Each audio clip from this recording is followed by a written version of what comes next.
增肌期可以多吃慢碳吗？其实增肌期你吃一个碳水的总量就行了。慢碳和快碳不是用来增肌的。慢碳的话，它是怎么说呢？碳水是用来增肌的。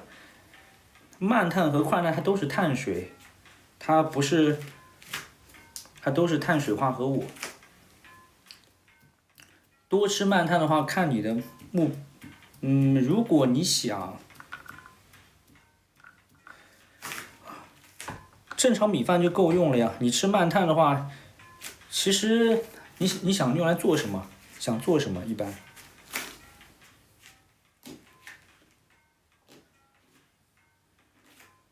慢碳还是比较少的，除非是那种纯天然的南瓜呀，各种瓜果蔬菜了。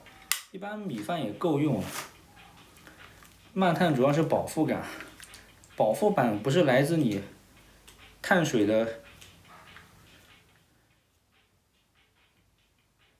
你升糖的快跟慢的话，其实快碳饱腹感会来得快一点，因为饱腹感跟你的血糖水平相关的。快碳的话可以让你血糖在短时间内升得会更快一点。慢碳的话，你说的是应该是碳水量吗？你说的应该是，你说的是不是碳水含量啊？慢碳、快碳它指的是升糖的速度，不是饱腹感。如果你说南瓜的碳水低，它吃的能比米饭多，有更强的饱腹感的话，那么是因为它碳水含量低，不是因为它是慢碳的原因。土豆蒸鸡可以吃的。新手健身房好，在家里练。你会练的话，在哪练都是好的。一般是健身房会好一点，因为健身房固定器械会比较好用。快碳去的也快。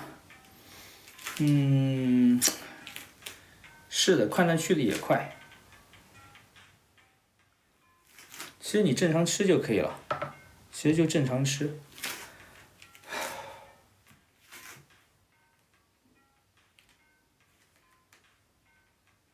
吃得饱，它不是在于你快碳还是慢，它是在于一个食物的量，葡萄糖的话呢，葡萄糖一小杯的话就50克，它肯定没有1斤的南瓜吃得更饱的。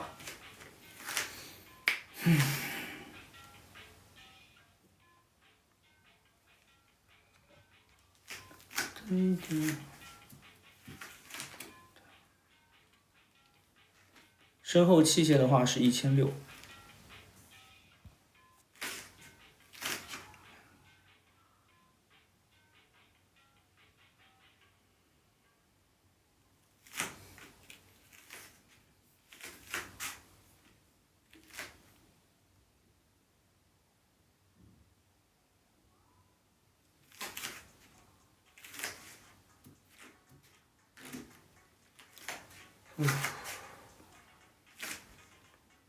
进入平台期应该怎么样？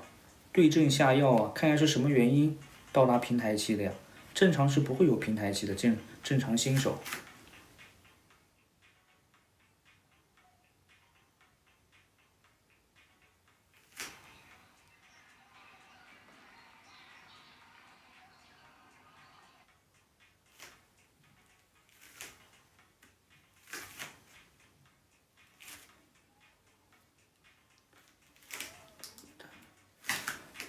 买氮泵也没用啊，你买氮泵只能提升你的训练状态啊，你要找出是什么原因导致你平台期的呀。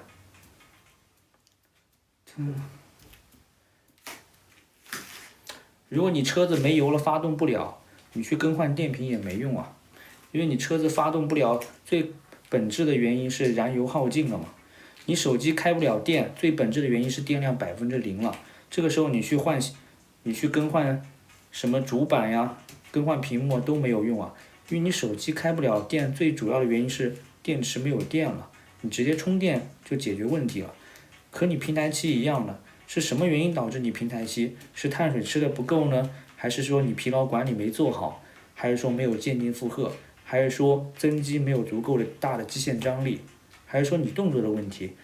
训练组间隙不够长，动作编排的不够合理，晚上熬夜了，工作压力太大了，或者说最近生活压力有点大了，跟女朋友分手了，它都是有原因的，它是多方面的，也可能是综合，也可能是单方面，或者说各种单方面捆绑起来，它都会让你平台期呀。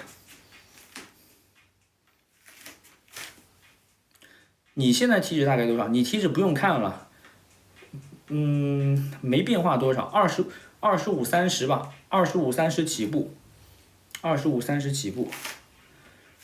豪爵是日系车吗？我不清楚哎，那不是我的车。我不开车的，我不开车，我平常骑摩托车。如果因为训练就买氮泵来突破，如果是因为饮食，你用训练突破也没用啊。你训练如果本身，我这个怎么说呢？我打个比方吧，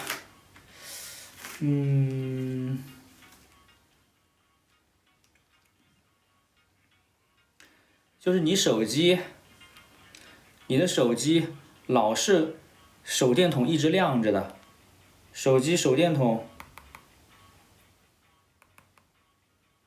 你手机24小时都亮着的，它导致耗电很快。这个时候呢，你去上氮泵，给它上额外的电池来辅助它的续航，你没有从根本解决问题啊。导致你手机耗电快的原因是你24小时都开着手电筒，屏幕开的也很亮，它肯定会导致你耗电量增加的呀。你要去解决的问题是减少它的耗电量，而不是直接去给它配一个备用的电池。你要从根本去解决问题。如果你训练状态不好的原因是因为你做了过多的垃圾容量，组力竭，所有的组数过多了，超过了你的最大可恢复容量，那你应当去减少你训练所安排的组数，而不是直接去上氮泵。上了氮泵，它也不能从根本去解决问题，它只能说给手机增加一个续航，让你训练勉勉强强能混得过去，也就只能混过去了。你应当直接把手电筒给关掉，减少手机所产生的垃圾容量，会增加耗电量的。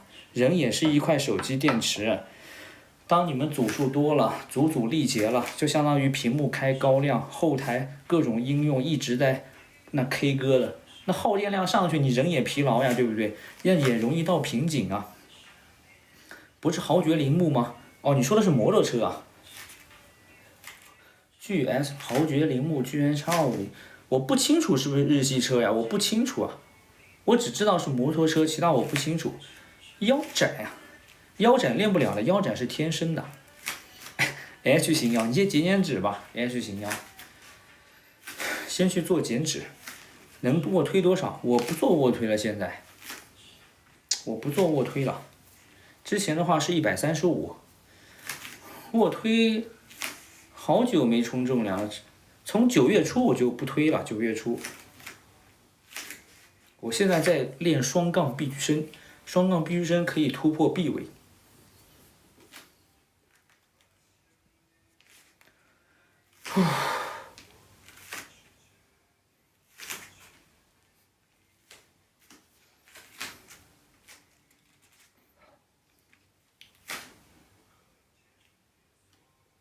我去，你让我量一下，你没开玩笑吧？我去。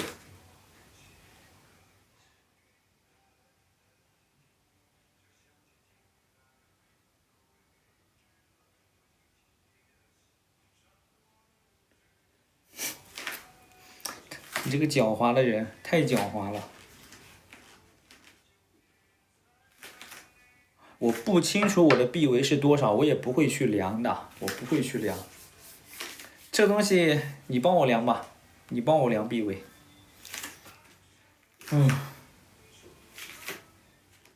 还要量啊，好奇怪呀，不量了吧？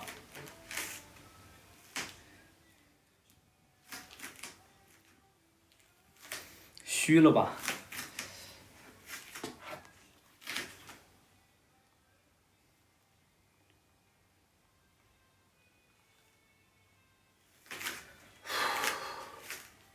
戴降噪耳机，对，负重必须伸，好动作啊，必须伸，必须伸，我觉得应该纳入王牌动作。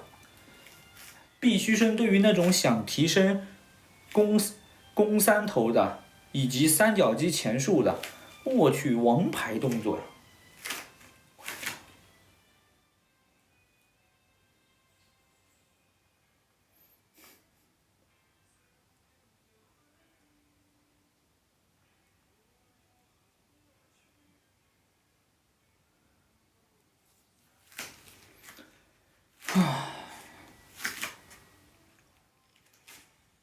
那肯定减脂啊！你都没型怎么塑啊？你都没型塑不了啊，直接减脂啊！一边减脂一边去做力量训练嘛。没有真功夫可以做手术吗？非常抱歉啊，我这方面并不清楚。推荐简单的腹肌动作，躺着做卷腹，平躺卷腹是最简单粗暴的。给国家当安保的时候，班长逼你们双杠必须伸，肩膀受过伤，受过伤那我去，受过伤也就只能等好了。如果好不了的话，就不做这个动作，没有必要在一棵树上吊死啊！没有必要在一棵树上吊死，换动作。我去。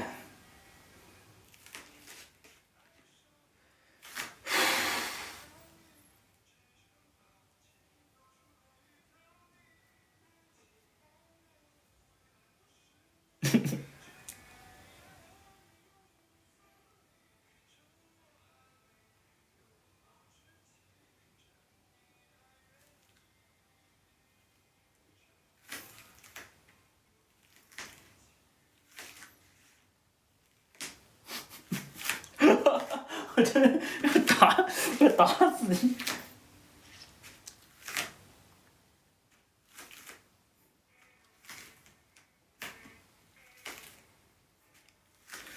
胸肌扁的话去增肌啊，去增肌，杠铃卧推、哑铃卧推，还有器械推胸去做就行了。肌肉可以送你吗？全送给你，全送你，全送给你。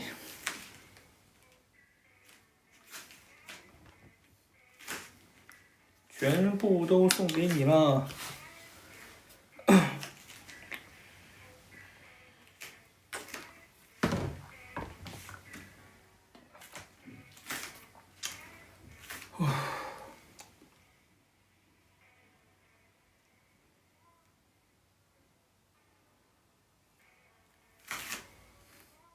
臂力棒不好用，臂力棒对我来说没用。对新手健身的话有点用，但对我的话其实没什么用了，对我。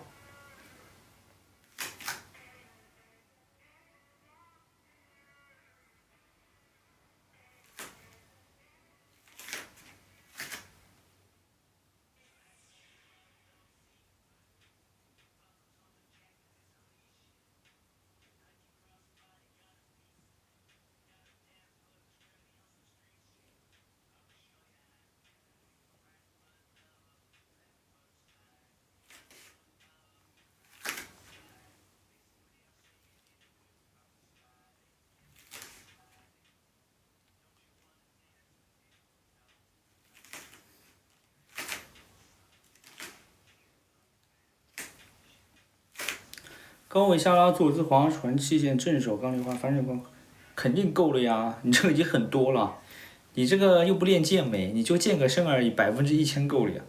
增肌还是减脂啊？你想要出腹肌的话呢，去减脂加力量训练；你对腹肌不感兴趣的话呢，直接干净增肌就行了。感谢东哥送的灯牌。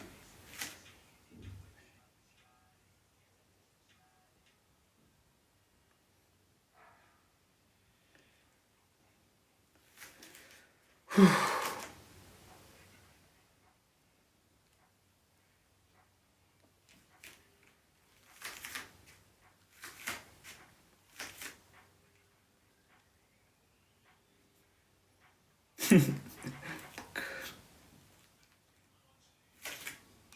播减肥几天一休？我吗？你的话休息看你自己安排啊，你可以练1天休息1天。我的话是练2天休息1天。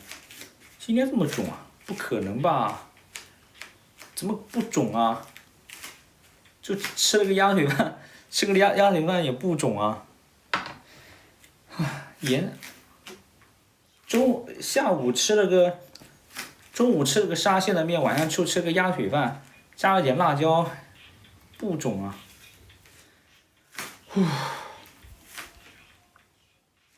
脸肿啊？脸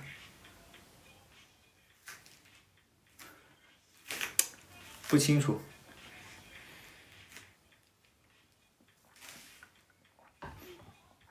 体脂减到15不随便减，你把饮食做好嘛，随便减。你不会减的话肯定难，你不会减别说减到15了，你不会减体脂往下低2个点都费力啊。不会减的话肯定费力啊。感谢大自然牧师送的灯牌。在家的话做卷腹吧，新手。如果是爱好者有训练基础的话，去搞个单杠做悬挂举腿。如果单杠不稳的话，那就还是别做了，一会儿摔下来尾椎都摔断了一会儿。有这种架子的话也可以，但你居家去买个架子练腹肌不太现实，所以你直接做卷腹吧。直接做卷腹吧，反正多大的脚穿多大的鞋嘛，鞋子越大肯定越宽松嘛。你都已经在家了，那肯定都是练不好的。既然都练不好的话呢，你就做个卷腹够用就行了。想练好的话，直接去健身房嘛，各种器械，练腹的器械、卷腹的器械有很多，搭配着用就行了。现在差不多15了吧？对，15，对15。体脂率20啊，17075，这体重算标准吗？体重肯定超标了，哪里标准？肯定超标了呀！你没健过身，看看你手上茧子，手上没什么茧子。主播不健身的，主播没什么茧子。有没有体验1个月线上指导收费？1个月线上指导，那差不多100-200吧，没有计划，它纯指导，没有计划，就是纯指导。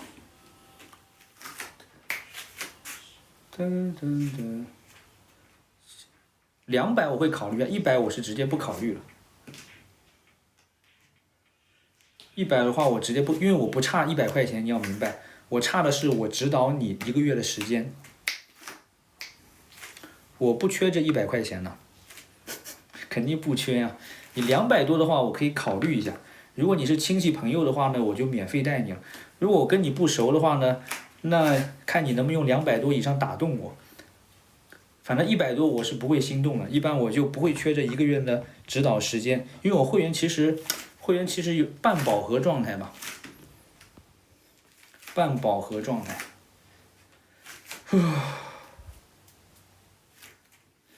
100多1个月的话，我给你，你指导我给你转账100。差不多你要搞几个月的这种时间的话，因为毕竟是每天指导的嘛，它是几个月的时间，我觉得太低的话就没什么意思了，太低的话你也没什么动力，因为你也不差这100块钱，我也不差这100块钱，大家缺的更多是时间嘛，肯定超标了呀，17575啊，17575也有点超标吧，你这个体脂率感觉也是有点高的，如果你没什么肌肉量的话，基本上体脂率我估计也是20起步了。如果你健过身的话呢，那另说，因为你没健身的话，基本上全脂肪呀。75那个哥们儿啊，1.70米75那哥们儿基本上体脂率100%是20起步的，健身房给你测的还是保守的，我估计你保守的得23往上走，体脂率得23往上走。怎么教练还叫你需要增肌啊？看你目标呀。普通老百姓本身就没啥肌肉了嘛，增肌也很正常。这个选项我闭着眼睛我肯定都选增肌的，我闭着眼睛都选增肌的。就跟你打电话用什么东西，我闭着眼睛都直接填手机嘛，什么都其他都不用填了。打电话用什么，我闭着眼睛就直接选手机。老百姓的话要不要增肌，我闭着眼睛就直接填，肯定要增肌啊，没什么肌肉量嘛，你增一点点就行了，增一点点，增到背部的肌肉量去增加一点点。前侧的话，由于是办公室人群嘛，含胸驼背的，一般前侧会比较紧。其实老百姓胸没有必要去多练，反而把背去多练练，背要多练，背要进行增肌。体脂率20高嘛，你去百度搜一下吧，去百度搜一下，体脂率20起步算不算高？高的话也不是特别高，只是建议你控制在20以内。百度的话一般会这么建议，你去搜一下吧。我体脂率的话11上下。不知道怎么弄计划，17573看你的目标吧。如果你想出腹肌的话，拉热量缺口，力量训练照常做。如果你对腹肌不感兴趣的话，热量缺口就不用有了，直接热量盈余，走干净增肌的计划。你不想进步的话，可以天天练，跟老奶奶跳广场舞一样。老奶奶广场舞的话也是天天跳的。如果你想进步的话呢，建议你安排休息，因为你想进步的话是必然要超负荷，超负荷必然会带来疲劳，疲劳必然会影响你的生活以及你接下来的训练。它是没办法的，就跟你开燃油车，它必定要耗油，耗油你必须要去加油站加油，它就是这个道理。手机你要使用它也要耗电池，电池耗功你就要充电，明白了吧？所以还是要安排休息的。70千克4乘10，80能推5个，90能推1个半，是不是应该4乘5啊？你要增力的话去做4乘5就可以了，你要增肌的话呢，就10次8次去做就行了。10次8次我觉得增肌非常好，这个强度呢，它不太容易会受伤，并且有足够的肌线张力。要腹肌拉热量缺口去减脂，没有热量缺口的话，腹肌出不来的。你腹肌再没有热量缺口，你的腹肌再厚，它也是穿羽绒服的，就跟大力士的腹肌一样。大力士的腰腹核心绝对不弱了，因为它体脂的话不会压得太低，所以他们大力士的腹肌不会特别清晰。如果你想出腹肌的话，没办法，去保持热量缺口，力量训练照常做。联系啊，我那个指导是送的，主要还是计划，就是你要出腹肌还是减脂，我给你去量身定方案，方案是那个价格，3个月是送你的，6个月的话我可能定的计划会详细一点，差不多就这样。6个月的话其实可能是差不多是这个意思，主要还是计划，指导是免费的，指导这个东西没什么东西的，指导没什么，我觉得指导太简单，主要还是计划。指导的话，你随便去健身房问一个练得好的，他都能给你指导。联系方式的话，你直接看我主页就可以了，看我主页。主要还是计划，主要还是走计划。胸肌最好怎么练习？胸肌杠铃卧推、哑铃卧推是非常好用的。其实你纯增肌的话，器械推胸更好用。器械推胸就直接无脑推就行了。器械推胸你只要做到挺胸沉肩。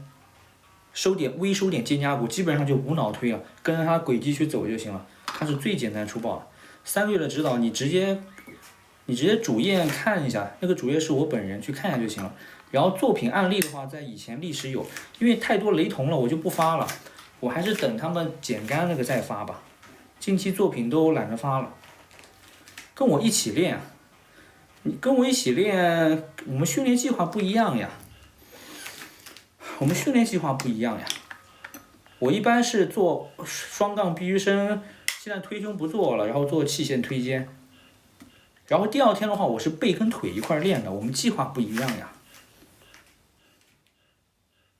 居家锻炼多大部位？想练的比较大，这个大是多大呢？你汽车开得快得多快呢？一般我们汽车高速的话是限速120，你超过120以上就是超速了，就是非常快了。比如说开150码，开160码，那你这个大也要有个数据去衡量啊。你要大到什么程度？是大过彭于晏呢，还是大过鲍大仙？多大的胸肌才算大？50公斤哑铃啊，够用了，哥们儿，够用了。50公斤的哑铃胸跟我没什么区别了，我感觉没区别了。50公斤的胸很厉害了，50我上鞋都还推不了50上鞋，绝对够了，哥们儿，绝对够了，50很夸张了已经。而且50的哑铃比100公斤做组要难。脂肪多无氧加有氧，脂肪减少，但是不长肌肉掉体重啊？你怎么知道你不长肌肉呢？可能是时间不够吧。肌肉短时间你看不出来的，长个10克、20克、100克，你一点都看不出来。主播在哪里？主播在象山单城。你是象山单城的吗？是的话可以约练，不是的话没机会了。其实约练也没这么多时间了，一般我训练的时间是2点到4点这个区间，2点到4点。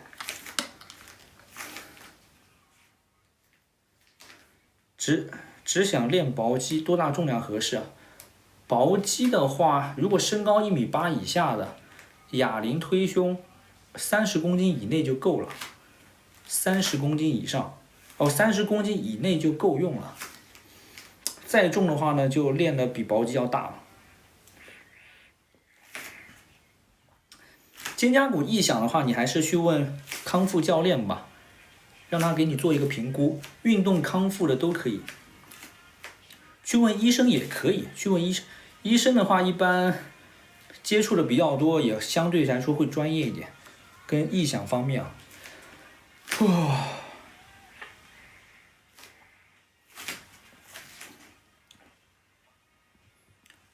讲一下最好的锻炼时间。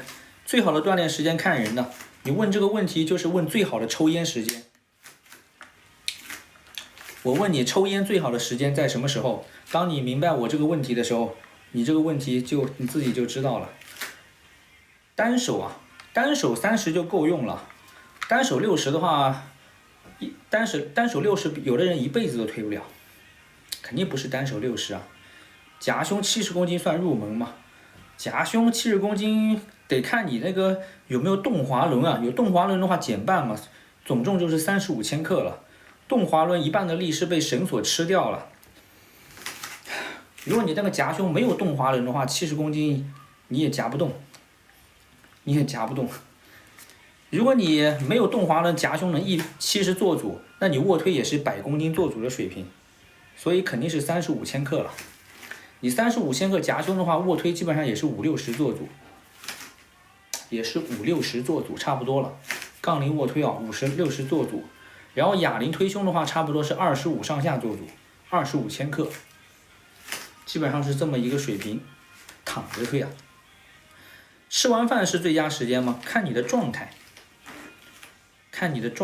你吃完饭如果米饭中的葡萄糖让你的血糖升高了，胰岛素一降血糖，那你就犯困了。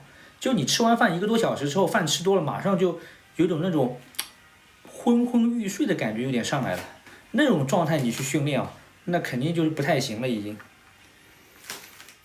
但有的人他没这种感觉，还是得看状态啊，胸好练习吧，胸看人的，胸好不好练这个问题就相当于车子好不好开一样，每个人学习开车的天赋不一样，有的人倒车入库一把就过了，有的人倒车入库倒10次都倒不进去。这个问题跟胸好不好练是一个问题，看人的，有的人他胸就是好练，有的人他就是难练，看人的。你卧推要练胸肌的话放到底，如果你关节活动度受限的话，那你就不用考虑这个问题了，因为你根本没办法放到底。你想练胸的就应当去触胸，要不然的话呢，很难最大化的去增肌。练到我这样，你练不到我这样的，不用考虑了，练不到我这样的。我已经是老百姓天花板的水平了，你可以参考一下，我练了5年半，但是不代表你练5年半能跟我一样。老百姓的话练15年半也跟我到不了我这样。你一方面你没有时间，一方面你工作完了没有精力，就这2点就已经足够没办法了。正常人你下了班之后，晚上真正有自己属于自己的时间已经挺好了。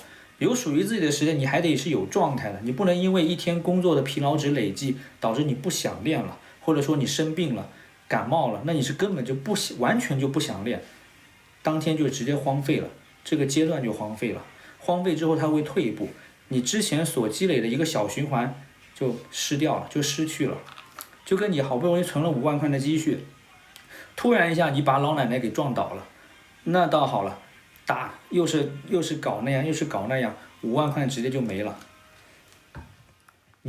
就是你不能有任何的损失，稳定的有收入来源，不断的去存钱，存到10万、15万、20万、30万、50万，它就跟肌肉的一个累积是一样的过程。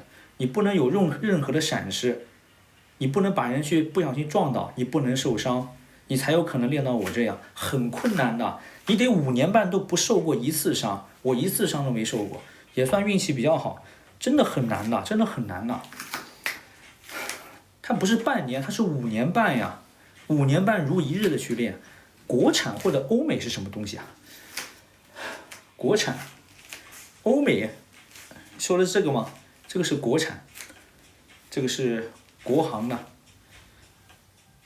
这个是国行的，欧美的没用过，欧洲版本的对不对？还有一个是美版的对不对？2个循环3000克正常吗？正常，能进步就行了。你进步2000克都正常。最近伙食不错，体脂也没怎么长啊，体脂早上还是爆血管的，体脂没怎么长，有点上火了。我不按周练的，我是练2天休息1天，在我的训练计划里没有周，越来越强，肯定强啊！相同体脂，我体重长了这么多呢。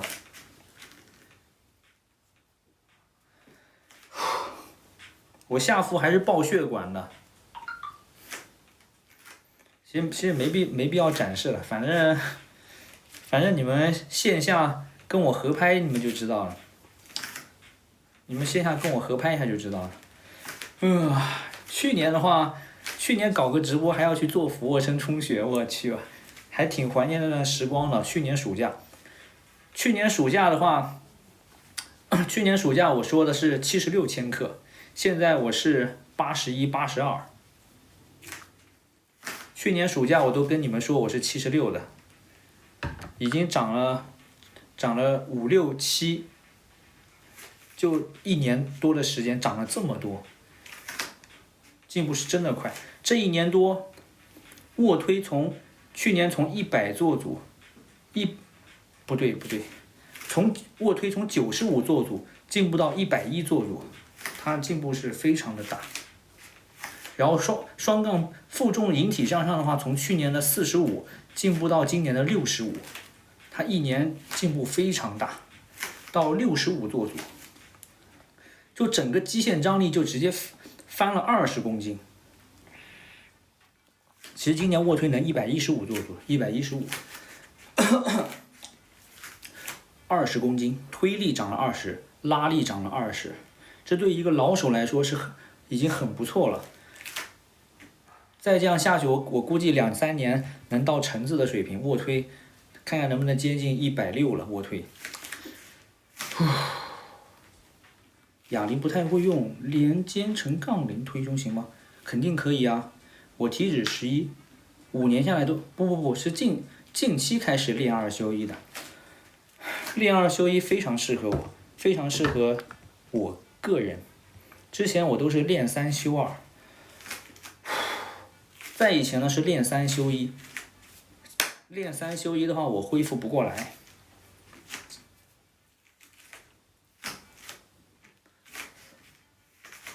其实我知道为什么恢复不过来，我组数太多了。后来我改成练3休2了，但是练3休2始终没有练2休1进步的快。你要知道，练3休2的话，胸5天练一次；练2休1的话，胸3天练一次，差距还是挺大的。去年炸鸡减，你说的是炸鸡吗？炸鸡还在呀，炸鸡。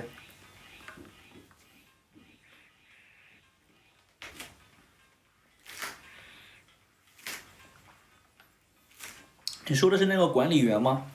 哑铃不太会用 ，OK。卧推70做组10次，80做不了组怎么进步啊？那你做75就行了呀，做75做8次，75做8次。肩练髋的话，居家你没有太多的选择的权利啊，就跟你高考只考了500分，你选不了很多985、211的，你只能选个普通的1本。你已经在家练了，不是怎么练了，你只能这样练，就一个动作，哑铃侧平举，肩练髋的必练动作。它是练到哪里呢？练到这边，它就是直接上肩髋的，就这边。哑铃侧平举，你只能做这一个动作，其他的我感觉都不太好用了，像哑铃提拉呀。直接侧平举就行了，就这一个动作，没了。你要练前束的话是推肩，练后束的话呢是俯身飞鸟。要练肩宽的话，就是我刚才说的哑铃侧平举，它是直接增加你肩膀从正面宽度的一个动作。不冷吗？我又不在外面，居家肯定不冷啊。增肌肯定能做有氧啊，增肌能做有氧啊。但是做有氧的话没办法最大化增肌。减脂要不要一直做有氧？减脂可以不做有氧嘛，但是减脂不做有氧，减的会慢慢减，它体重会慢慢掉。上推呢？上推是什么？哦，上推是练肩前束的呀。上推的话，你站着上推的话是练肩前束和肱三头肌的，它对于肩膀的宽度没有哑铃侧平举来的直接。就跟你同样的一辆汽车，你要去拉货的，你直接用货车或者说是卡车拉货，永远比小轿车来的直接，它能装更多嘛。虽然都能勉强装一点点。问你这个大爷能不能拉？大爷说能拉。问大爷去哪里？大爷说去成华大道。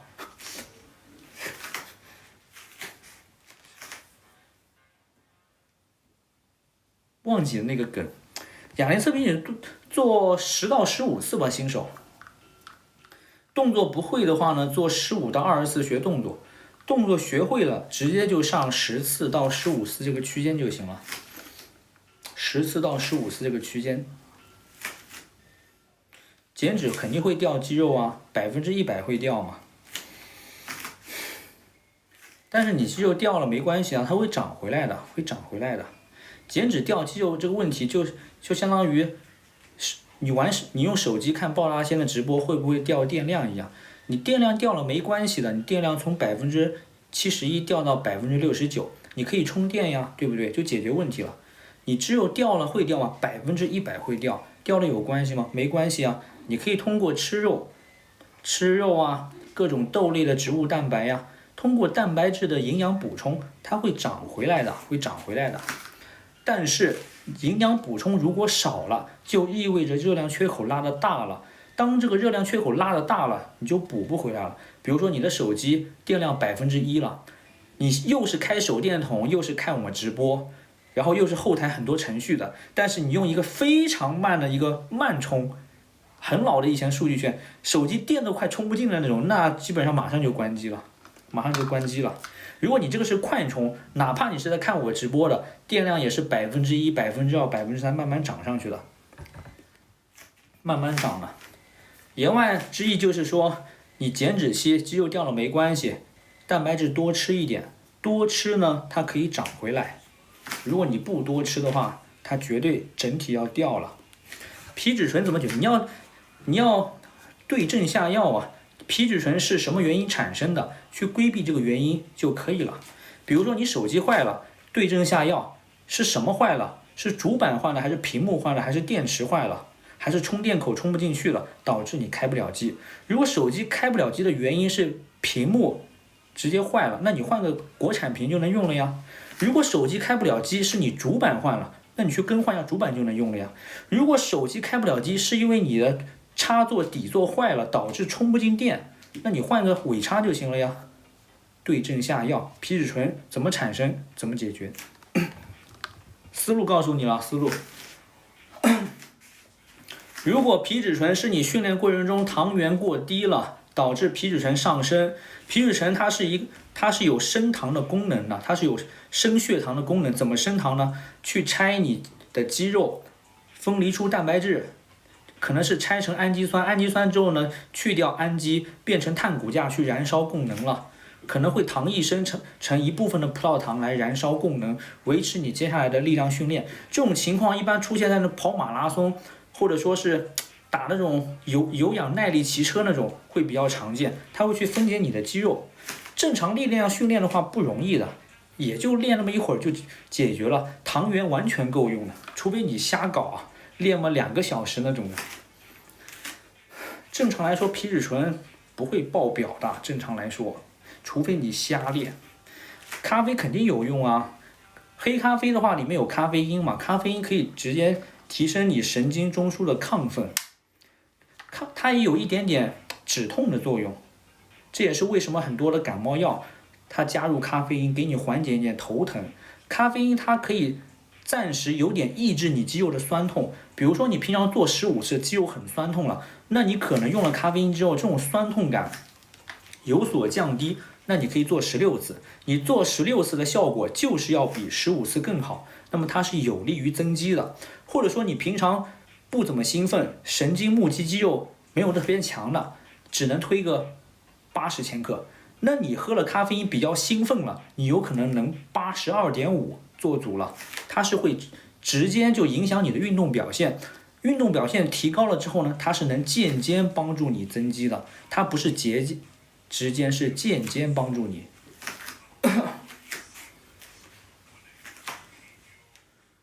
止疼片啊，没用啊，止疼片，你吃止疼片，该推几个还是推几个呀。因为你去做组的话，它的供能物质是葡萄糖的无氧糖酵解呀。无氧糖酵解之后呢，它会产生乳酸，乳酸会改变你肌肉中 pH 值。它主要收缩的话是通过钙离子的，你 pH 值它混乱了之后呢，会影响你抑制你肌肉的收缩。这也是为什么当你充血感很强的时候，你卧推发挥不出最大的力量，或者说当你很充血的时候，本来能做1个、2个、3个、4个，当你做到20个、30个、40个，就手抬都抬不起来了。因为钙离子它已经被抑制收缩了，你需要缓个3分钟、5分钟，把这些乳酸可能代谢出去之后呢，你又能做足了。你总会有做到做不动的时候，你这个吃止疼片也没用的。你就算知道疼，没有，那你也发不上力了。它是真的有劲使不上啊，就跟你知道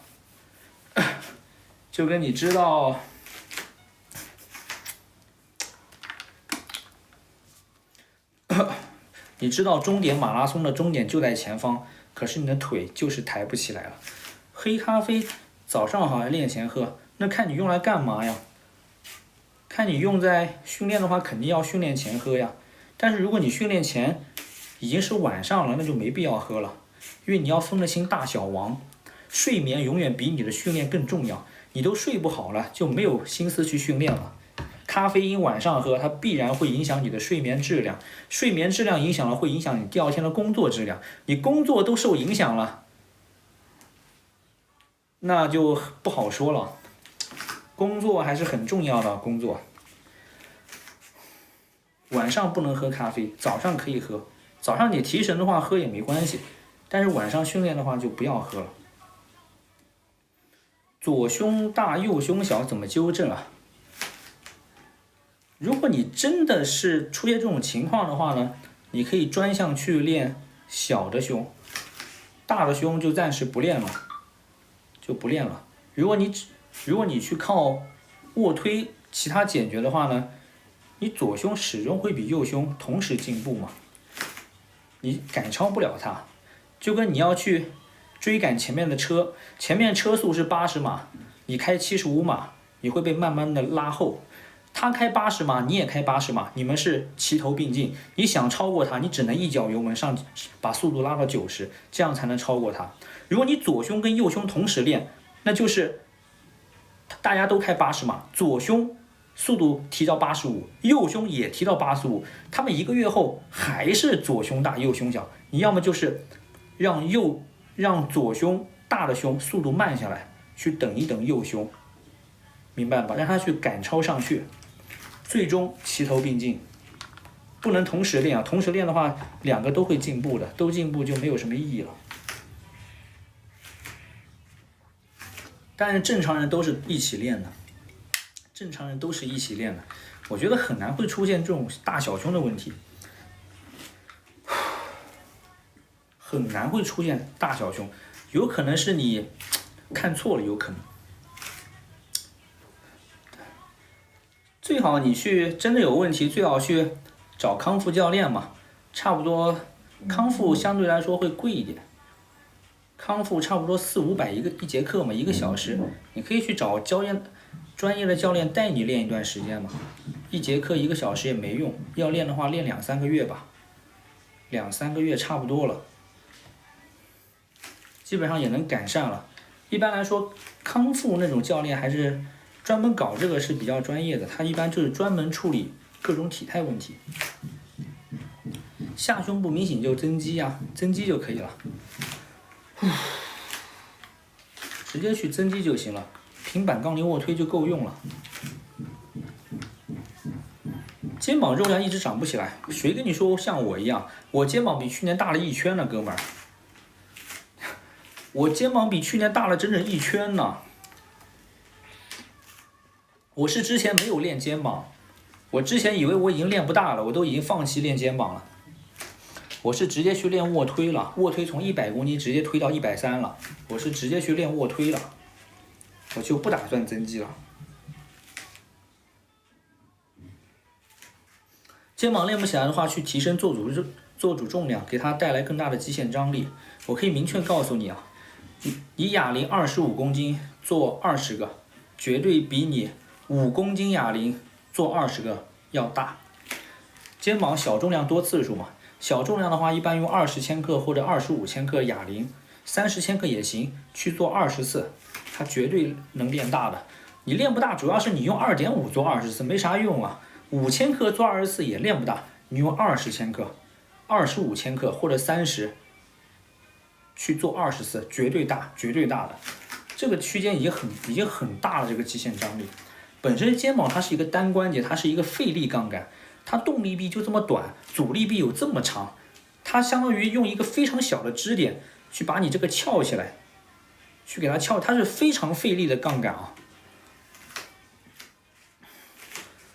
你单手20千克哑铃侧平举，它这里能产生的力，我估计比20多了。20以上基本上已经很强了，肩膀20以上做组啊，去提升吧，哥们儿。20千克一组20个嘛，多次数嘛。其实你做10个、15个都可以，主要你20千克做不了呀，哥们儿。你只能这样搞，你这样搞也没啥用啊。你做全程啊，手臂尽可能去打直，去做全程。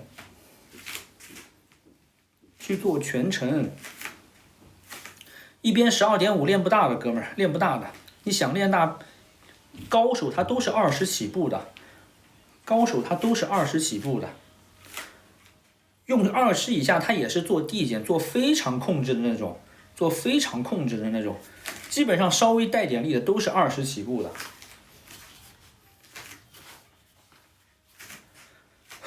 肚子减的话，去制造热量缺口，随便减。减肚子目前是最简单的， 10公斤做组够用了，哥们儿，你又不是想练大的，肯定够用了。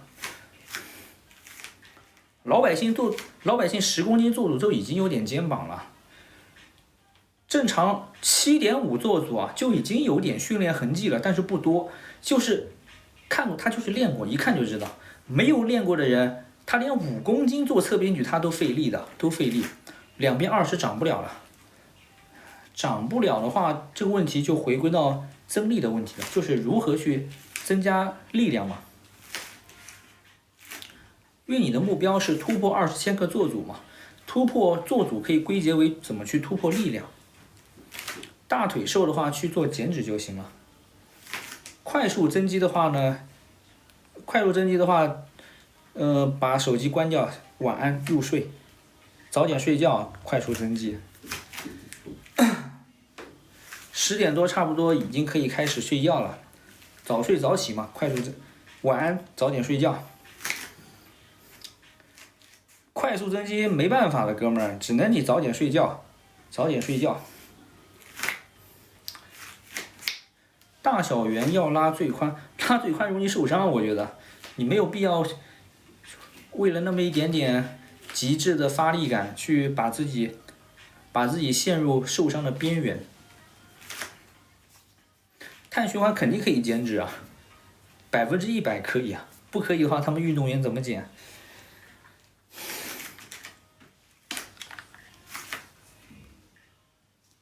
？7.5做组突破到20啊，你不用突破到20啊，你为什么一定要突破到20呢？难道突破到20就解锁大肩膀了吗？还是说你国庆登陆满7天送你屠龙宝刀啊？他没有这种死的，没有这种死的规定的，你就7.5慢慢加嘛，7.5做到10，做到你可能练到15的话，肩膀也不错了呀，没有必要一定要执着于20啊，20我只是打个比方。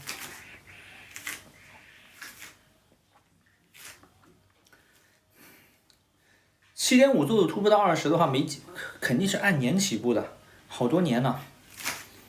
因为你要知道，你7.5做组，你练个1个月都不一定能搞到12.5做组。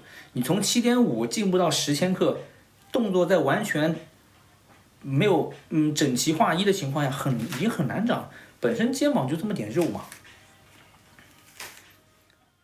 1个月卧推极限61个50做组，飞鸟人7.5是不是肩太差了呀？都差，哥们儿，哪有强的人啊？正常老百姓都是差的，我也是差的，没有这么多强的人的。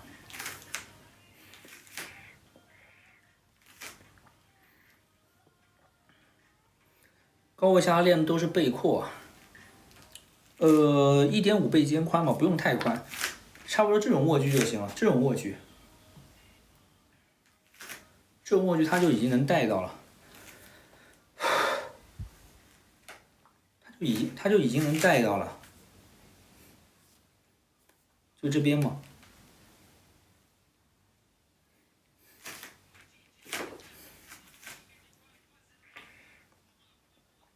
对，规范动作，脚踏实地去，只要你们不受伤，就是最大的天赋了。受伤就什么都完了，受伤至少10天半个月搞不了。1年也就12个月，你受伤停练1个月，恢复1个月，那你基本上就被耽搁2个月了。肩胛骨下沉啊，只要你不耸肩就是下沉啊。我现在就是下沉的状态，因为它受到重力自然下沉的嘛。你站着放松，它就是下沉的状态，它是受到重力自然下沉。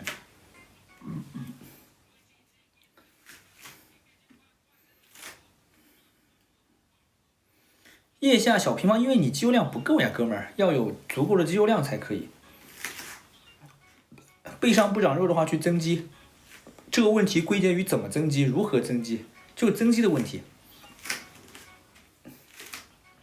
增肌有时间了，增肌不是你练了直接长，它是要一段时间慢慢去进步的。头发剪了，感觉力量大了不少，你怎么回事啊？喝江河，关注都没关注我的，又是剪头发，又是留长发，又是剪短发的，什么公益直播啊？什么公益直播？数据重量其实代不了对，数据重量代不了肌肉量了，代表不了了。数据重量只能代表你的力量水平。你卧推200千克，只能说你的上肢推力非常的夸张，它不能说你肌肉量就一定很大，不一定的。你卧推200千克，你的肌肉量并不一定有卧推190千克的肌肉量大，明白吧？你哑铃侧平举20千克做主的肩膀，并不一定能比17.5做主的人他的肩膀大，不一定的。力量只是怎么说呢？但是20千克做主的肩膀，它一定比2000克做主的肩膀要大，这个是没问题的。因为力量数据拉得太夸张了，200公斤卧推的胸一定比20千克卧推的胸要大，这个是没毛病的。我臂围39，背下翅膀，背下翅膀，你说的是大圆肌吗？大圆肌的话，1.5倍肩宽，下拉就可以了，引体向上也可以做下拉的，就这个东西嘛，是不是？你说的是不是这个大圆肌？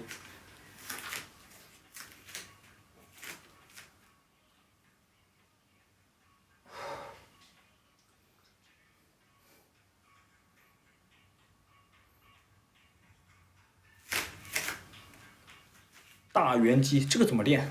用1.5倍肩宽的引体向上，或者说器械下拉，或者说绳索下拉，要1.5倍肩宽。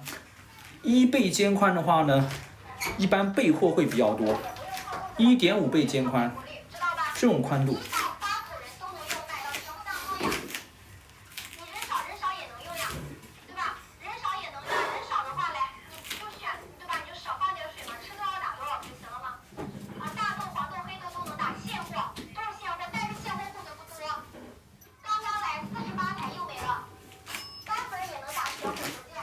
这个宽度可以练到，挺胸好这个不用纠结，怎么舒服怎么来，身体中立位才是最好的。你去打破这个平衡的话，你容易受伤。不要去多关节动作里面找孤立，不要去多关节的动作找孤立会受伤的。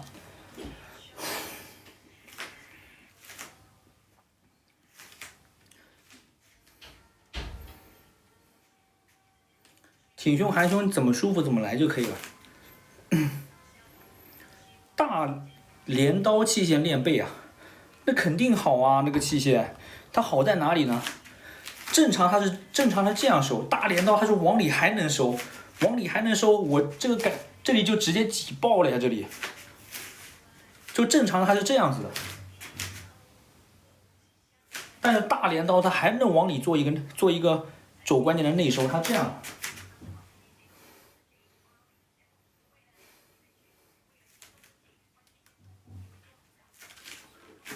它这一块感受是完全不一样的。我虽然没有做过大镰刀，但我自己脑补一下，我就能想象出来了。我们健身房没有这么多好的器械，就是大众够用的就行了，大众够用的。动作其实也不用这么多的，其实大众就做一个负重引体向上，都跟我练的一样了。因为我的背是只做引体向上的。但我引体向上的水平非常夸张，大圆肌反手肯定能练到肯定能练到，但是不多，更多的是你的背阔肌，还有你的二头和你的肱摇肌，肯定能练到，但是不多。体脂12一个月后，不用1个月后，我感觉10天就差不多10了，10天。10天太快了，10天有点快了，慢慢减吧，减个半个月这样，慢慢半个月基本上能拿下了，1个月肯定能到10的，1个月减2个点太轻松了。增肌粉没用的，增肌粉，你能说出增肌粉的话，我就知道你纯比新手还要新手。增肌粉没有任何增肌效果的，你能说出这个话的话，就好比你说，就好比拿那个安卓线给苹果手机充电，就知道你完全是没用过苹果。苹果它是之前它是专门的线了，后面统一 Type C 了。如果你拿安卓的充电线去给苹果充，那只能说明你是完全不懂手机的。手机它充电口是不一样的。安卓的数据线它以前它是扁，我不知道长什么样，后面都统一了，用 Type C 了。哎呀，好东西，直接省充电线，这是个好东西。增肌粉这个东西啊，如果你没吃过没搞过健身，那只能说你是纯小白啊，这个是完全没用的。对，就统一用这个头了。以前安卓有专门那个头的，现在都去掉了，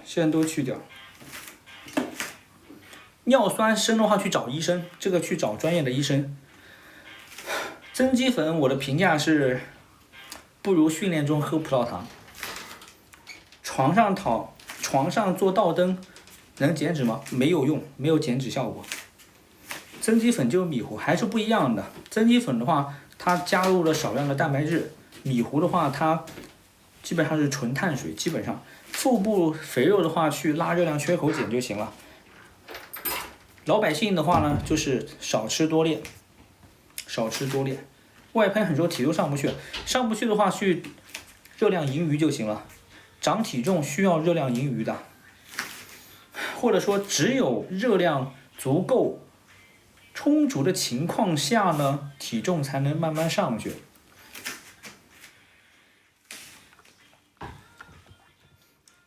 我有氧不做的，做有氧。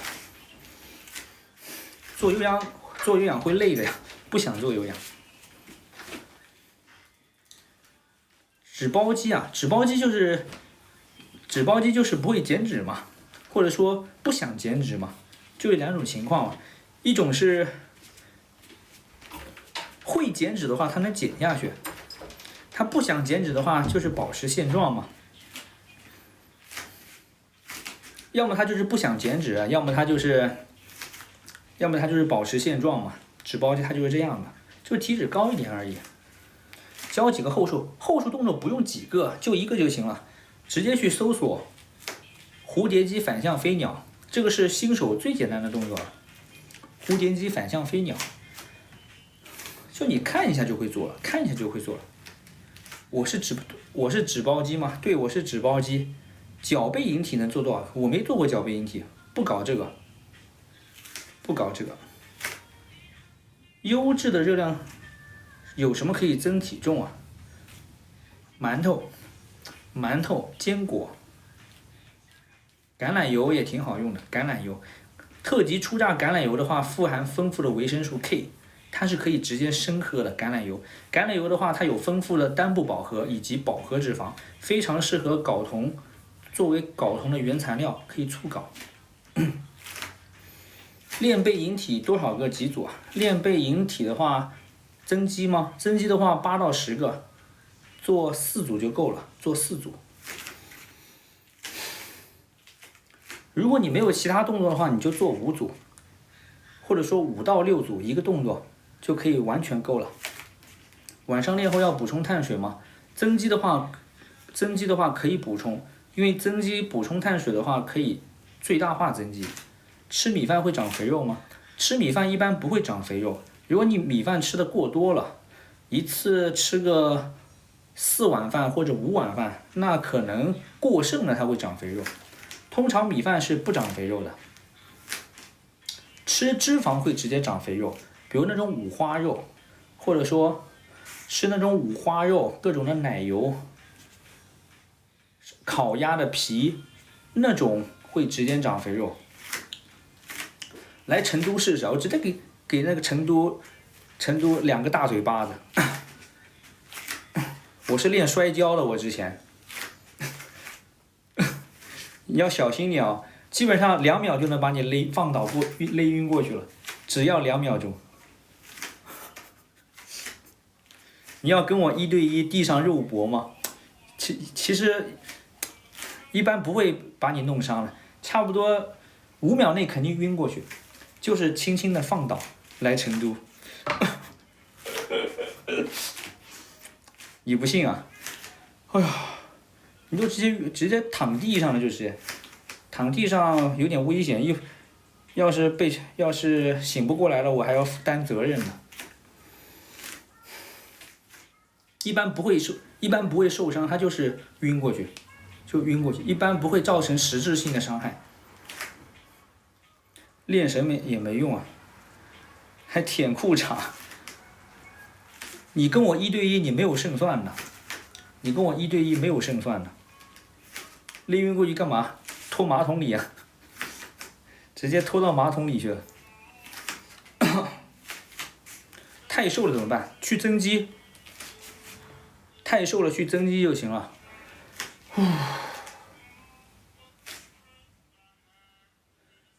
你跟我1对1没有胜算的，徒手的话你没有胜算的。你要知道我的力量水平是很夸张的，而且我还有动作技巧。2对1的话有胜算，2对1有胜算，在空手的情况下2对1有胜算，1对1你的胜算基本上不出意外的情况下1%，因为我是受过训练的，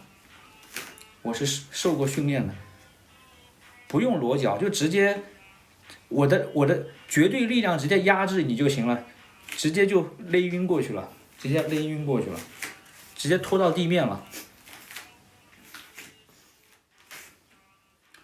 多带点人啊，多带点人就不来了。我对男的不感兴趣。2对1不好搞，2对1你跟一个人缠斗的时候，你要放倒要时间的，他会在那个时间去搞你。2对1不好搞，2对1跟1对1完全是两个概念，就跟你一个人开1辆车和你一个人开2辆车完全不一样。你一个人骑1辆电瓶车和你一个人骑2辆电瓶车，你骑2辆电瓶车，你这个右手控制这个方向，另外一边还要去拧一个油门，很难骑的。一弯腰就出问题了，破解猴子偷桃，你没这个机会偷的，你就直接晕过去，还有时间偷猴子偷桃，猴子偷桃，很恐怖的，就直接就失去意识了，就那种感觉就直接就晕了。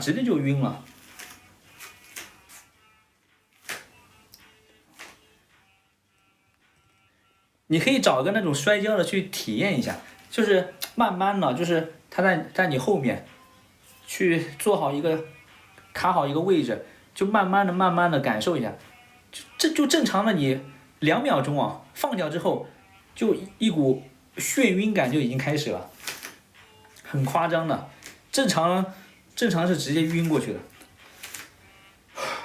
你可以找周边有摔跤的朋友可以体验一下，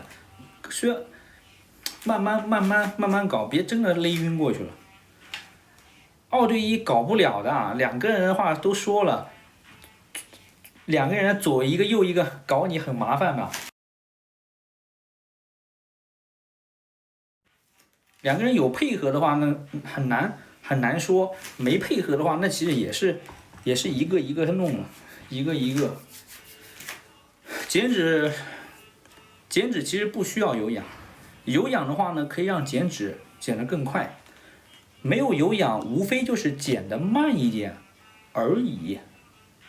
减脂它需要热量差，需要热量缺口，有氧只是放大缺口的一个手段，就跟我们做化学反应一样，加入高锰酸钾，它是一个催化剂。化学反应我们不加热，不放高锰酸钾，它也是会慢慢进行化学反应的。我们给它进行，就跟我往里面加入了白砂糖，我放着它就会慢慢融化，但是我去摇晃杯子，会加速它融化的过程。就好比是做减脂，你只要有热量缺口，你就会慢慢融化。你去做有氧，就是摇晃杯子的这个过程，加速里面的白砂糖溶解，明白了吧？这就是减脂的有氧。我这么说通俗易懂，就像是隔壁的老奶奶听我直播都已经听懂了。要不要做有氧，明白了吧？我体脂11%，腹肌怎么可能会斜啊？要么就你长得本身就斜，腹肌斜不了啊，腹肌斜不了啊。还有就是还有他们就是男同啊，说把男的掰弯的。我跟你说，正常人不可能掰弯，他是对生理上的就是厌恶，除非这个人他就是歪的。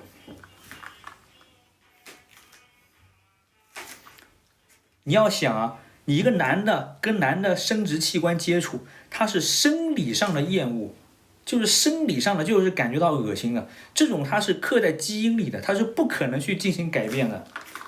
他能被掰弯，他可能就是歪的，只有这种可能性，只有这种可能性，是不是男同啊？怎么可能男的会被掰弯啊？他是刻在基因里的呀，就是恶心。我都睡不着觉，你给我，我都睡不着觉啊。对呀，就是生下来就这样的。我在祖包上大一的时候，有个人说让我做他男朋友，给我买一辆宝马 X5。他给他的前男友买的是一辆70多万的什么车，那个是什么车我不清楚了，70多万吧。但是他们分手了，但是我不能接受啊，你知道吧？在主包大一最圈钱的时候，就给出了如此的诱惑。他说给我1万块钱1个月生活费，让我做他男朋友，我就是接受不了。我去，这是人能想，是人能做，睡觉都睡不着，根本就睡不着觉的。你自己睡觉，你想一想，我靠，这还有这种画面，根本不可能忍。你忍了，睡觉都睡不着，你会吃饭都恶心，就跟吃了屎一样，能明白吗？吃了屎之后，你当时可能恶心，你后面想起来也恶心，它是伴随你一辈子的恶心，它是你一辈子挥之不去的阴影，你每天都睡不好觉，很恶心的。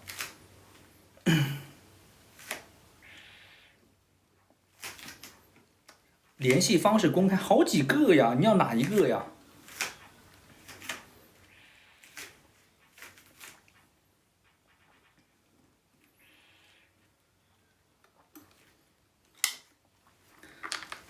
你要哪一个？